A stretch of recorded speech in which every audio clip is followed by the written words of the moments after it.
कांदे भावांनो, बघा भावांनो, आज परत एकदा मला आनंद होते. आपण 50 रुपयाचा पिझ्झा चालू केलेला आहे.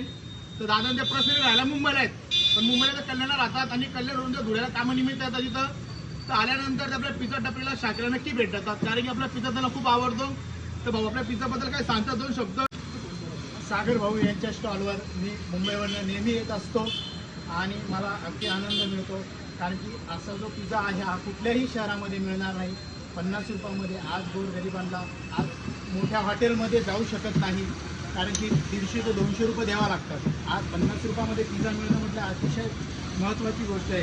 आणि आज सागर भाऊंचा स्टॉल हा अगदी स्वच्छता आणि आहे.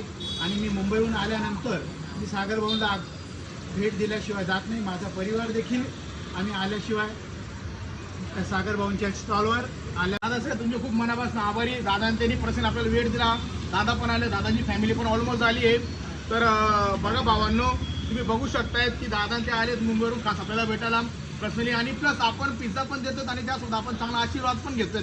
तर त्या गोष्टीचा मला खूप अभिमान आहे, आनंद पण आहे की मी पिझ्झा सोबत एक जण सेवा पण करतोय आणि चांगला आशीर्वाद पण घेतोय भावांनो. तर दादांनी असं प्रेम देत राहावं आणि पब्लिक जी मला प्रेम देते त्यांचे पण खूप मनापासून आभार आहे भावांनो. परत माझ्याकडनं I love you, thank you so much. असं प्रेम देत राहा. आपला ॲड्रेस आहे साकरोला मच्छी मार्केटच्या बाजूला. परत एकदा जय कांदे.